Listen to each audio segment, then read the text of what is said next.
Iesus est Iesus cum discipulis suis transtorrent cetro. Ubi erat ortus in quem introivit ipset discipuli eius. Scielat autem et Iudas qui tradebat eum locum, quia frequenter Iesus convenerat illuc cum discipulis suis. Iudas ergo cum accepis et cohortem, et a pontificibus et Phariseis ministros, venit illuc cum laternis et facibus et armis. Iesus itaque sciens omnia quo ventura erant superemum, processit et dixit eis: Quemque ridis? Responderunt Iesum Nazarenum, dicit eis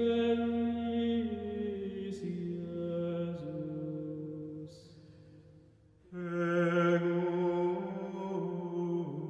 sum. Stabat autem et Iudas qui tradebat eum cum ipsis.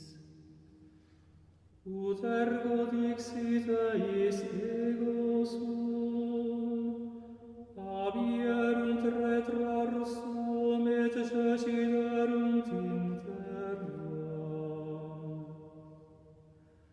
Iterum ergo interrogavit Deus: Quemque ridis? Illi autem dixerunt: Iesum Nazarenum. Respondit Iesus: Dixi vobis quia ebus sum, si ergo me queridis, sine Deos habire. Ut impleretur sermo quam dixit, quia quos et istimici non perdit eis quemquam. Simon ergo Petrus habens gladium eduxit et percussit pontifici servum, et absidit auriculam meius dextera. Erat autem omen servo Malchus. Dixit ergo Iesus Petro: Mitte gladium tuum in vaginam, cadicem quende dilimici pater, non vivam illum. Cor servo et tribunus et ministri Iudeorum comprenderunt Iesum et ligaverunt eum, et addusserunt eum ad annam primum. Erat enim socer Caife, qui erat pontifex anni Illius. Erat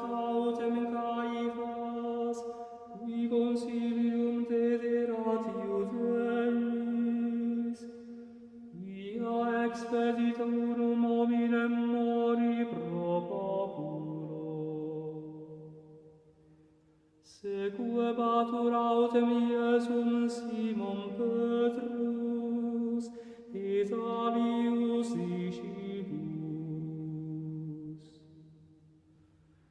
Discipulus autem illerat nodus pontifici, et introivit cum Iesu in atrium pontificis.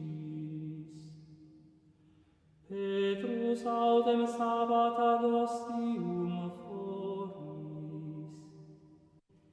Exivit ergo discipulus alius qui erat nodus pontifici, et dixit ostiari et introduxit Petro.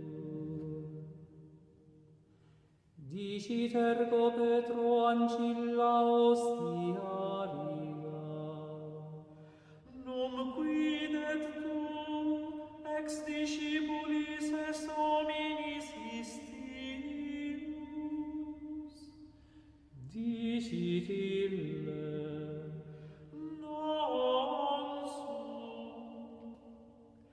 Stabant autem servi et ministri ad prunas, quia frigus erat, et calefaciebant se. Erat autem cum meis et Petrus, stans et calefaciens se. Pontifex ergo interrogavit Iesum de discipulis suis, et de doctrina eius. Respondit eit Iesus: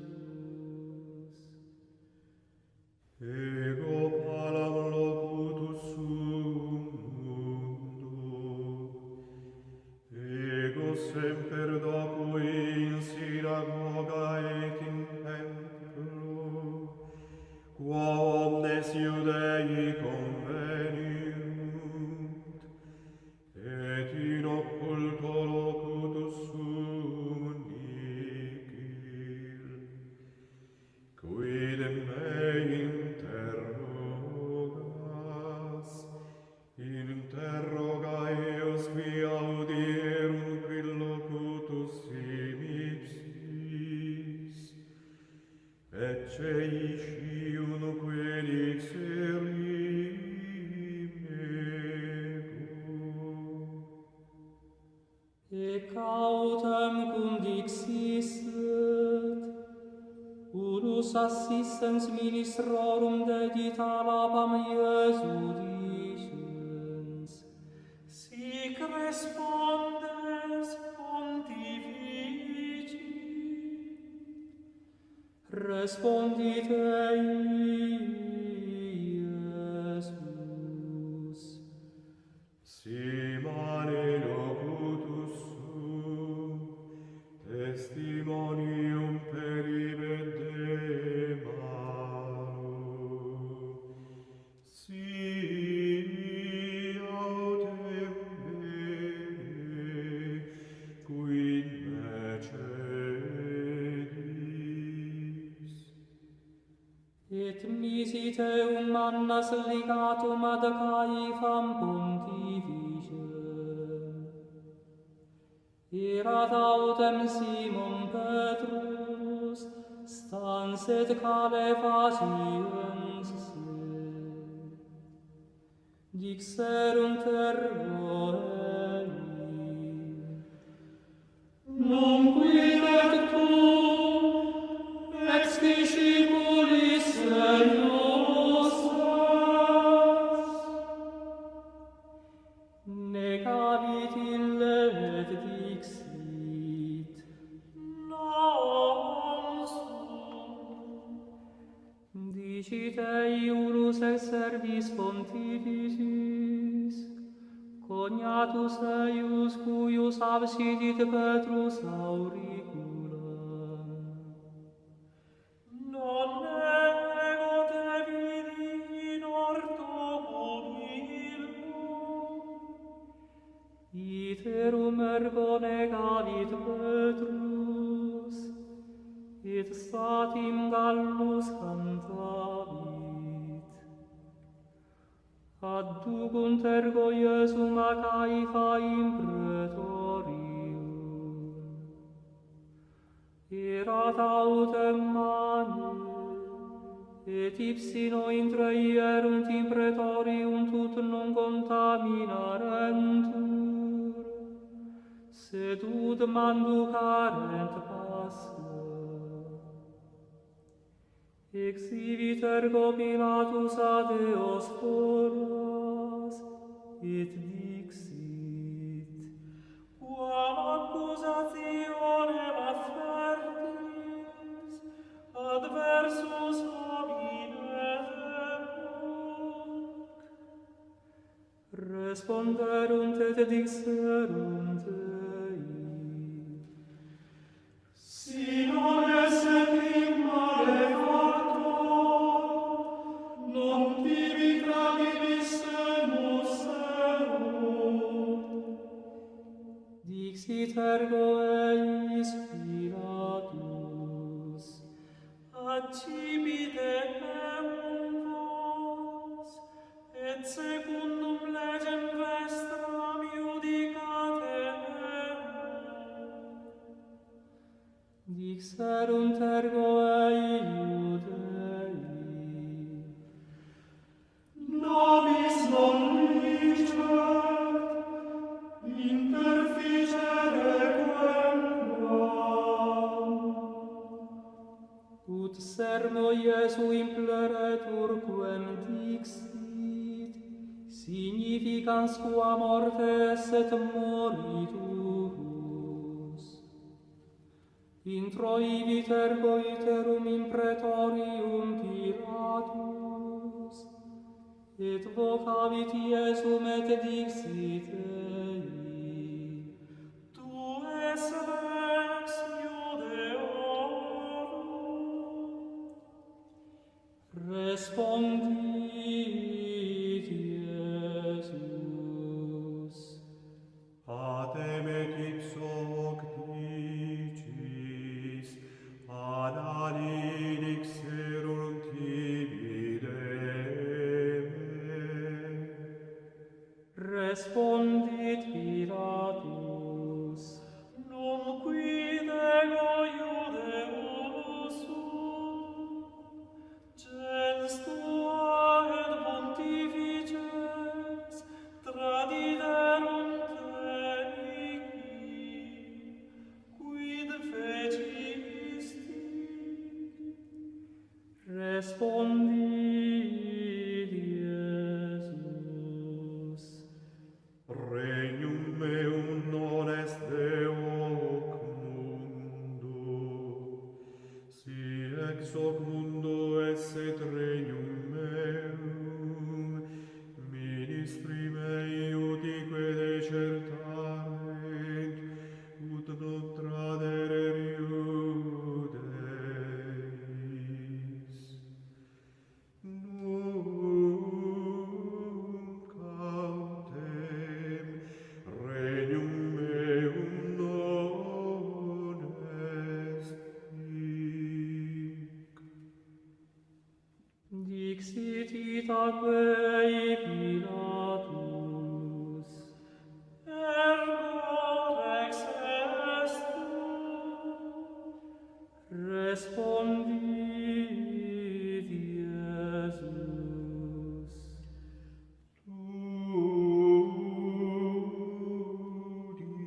dicis, quia rex sum ego.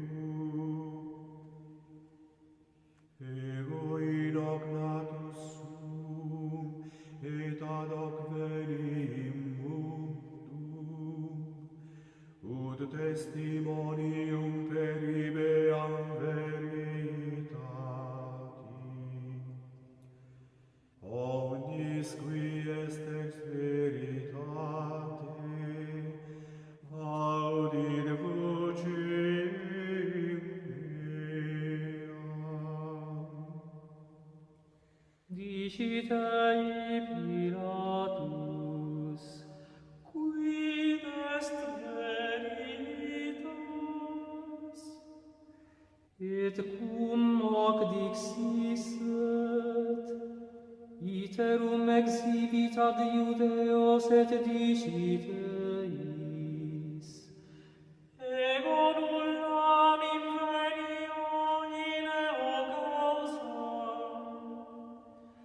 est autem consuetudo vobis, ut unum dimittam vobis in Pascha. Vultis ergo dimittam vobis, regem Judeorum. Clamaverunt ergor ursum omnes dicentes, Non nunc sed Barabba. erat autem Barabbas latro. Tunc ergo apprendit Pilatus Iesum, et flagellavit, et milites flectentes coronam de spinis imposuerunt capiti eius, et veste purpurea circundederunt eum, et veniebant ad eum, et dicebant, Ave, Rex Judeorum. et dabant ei alla paz. Exhibit ergo iterum Pilatus foras, et dicit eis, Ecce adduco vobis eum foras, ut cognoscatis quia nullam invenio in eo causa. exhibit ergo Iesus portans coronam spinea, et purpureum vestimentum, et dicit eis, Ecce homo. cum ergo vidis eum pontifices et ministri, clamabant dicentes, Crucifice, crucificerum. dicit eis Pilatus, Accipite eum vos et crucificite. Ego enim non invenio in eo causa. responderunt ei Iudei, Nos legem habemus, et secundum legem delectori, via filium Dei se fecit. cum ergo audisset Pilatus unc sermonem, magistiluit, et ingressus est praetorium iterum, et dixit ad Iesum, Unde est tu? Iesus autem responsum non dedit ei, dicit ergo ei Pilatus, Mihi non loqueris, necis quia potestatem habeo crucifigerete, et potestatem habeo dimitterete. respondit Iesus, Non haberis potestatem adversum me ullam, nisi tibi